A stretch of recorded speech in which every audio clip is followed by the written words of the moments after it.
Entendeu? Então, quer dizer, isso é uma revolução. As massas na política, não é política pública para atender o pobrezinho.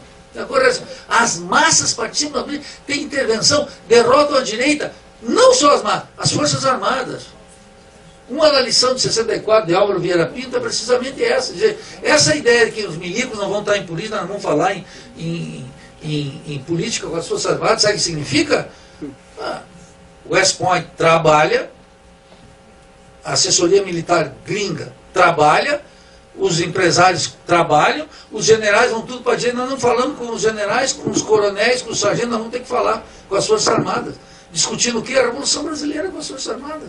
Massas na política. Então o Florestan lá coloca o conceito de Revolução Democrática. O conceito de Revolução Democrática, portanto, não tem essa extração de liberal, de direita ou de esquerda. É a ampla intervenção das massas na política, consciente de um processo de mudança, sob as condições de cada país.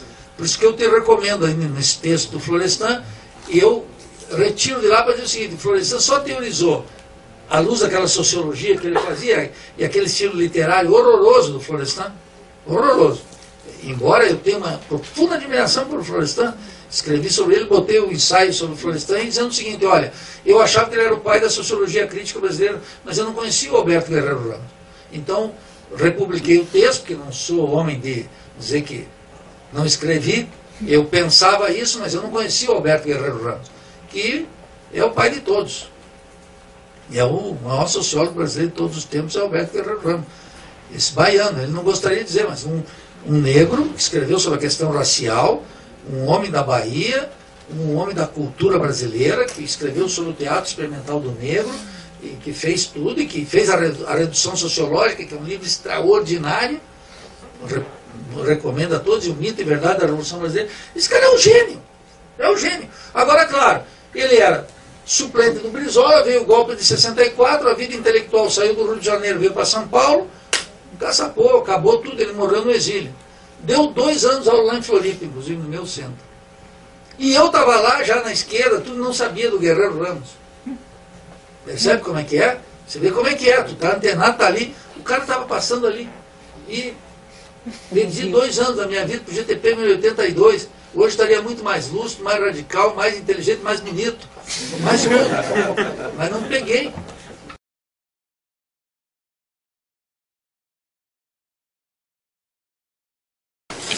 Bom, a gente gostaria de saber do senhor, assim, uma breve explanação sobre o seu entendimento acerca dessa relação justamente civil-militar, mas no meio acadêmico. Então, como os militares percebem um avanço dos civis dentro dessa área e como os civis percebem também essa resistência dos militares? Bom, eu acho que, como todo fenômeno social, você tem que estratificar, ou seja, aqueles que se opõem àqueles que desejam essa interação civil-militar.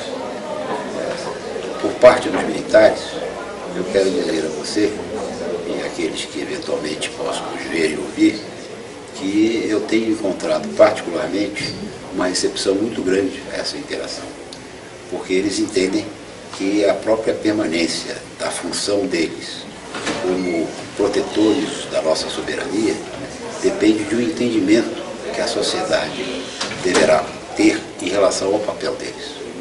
Então, a reação que existe a essa perspectiva é dada por aqueles saudosos do antigo regime.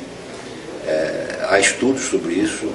O instituto onde eu trabalho, há pouco tempo, poucos meses atrás, em dezembro do ano passado, produziu uma tese mostrando como esses grupos, que eu chamo de extremamente conservadores, para colocar suavemente, desejam, na verdade, um retrocesso à ordem militar antiga. Então, por parte desses grupos, essa interação que é saudável nas sociedades democráticas é vista, ao contrário, como ameaça à própria corporação militar. Por parte dos civis, não existe, claro, uma comunidade que se formou recentemente, que é hoje em expansão, mas que também muitos setores são capazes de ver esta relação como uma relação perigosa. Ou seja, ela pode significar que os militares estão cooptando os civis. E muitas vezes esses acadêmicos que fazem trabalhos sobre as questões da defesa nacional e sobre a segurança internacional são vistos por esses setores acadêmicos como autoritários. Ou seja, uma grande confusão em relação ao que nós queremos estudar, ao que nós queremos pesquisar, ao que nós queremos ensinar.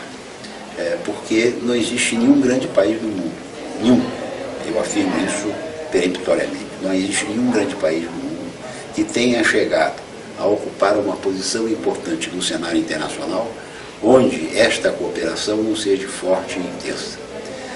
Poderá se perguntar, essa interação acontece também nos países que se organizaram de outro modo, por exemplo, no modo comunista? Eu direi que sim. Mesmo nesses países, essa cooperação é extremamente forte. Quando houve a Revolução Soviética de 1917, uma das principais preocupações da sua maior liderança, que foi Lenin, foi exatamente encarregar a um dos seus principais intelectuais e colaboradores, que nada mais era do que Trotsky, de organizar o Exército Vermelho. No caso da China, foi ainda mais importante essa decisão, porque Mao Tse-tung, uma vez vencedora a Revolução Comunista na China, delegou-se a si mesmo a tarefa de organizar essa interação. Não é? Então, nós estamos vivendo no Brasil, 30 anos depois do regime autoritário, o vigoramento, a meu ver, das relações democráticas, das relações republicanas, que passa necessariamente por essa cooperação e por esse intercâmbio. Muito obrigado pela exposição, professor. Nada, um prazer. Prazer. Rapaz, eu vivo para isso.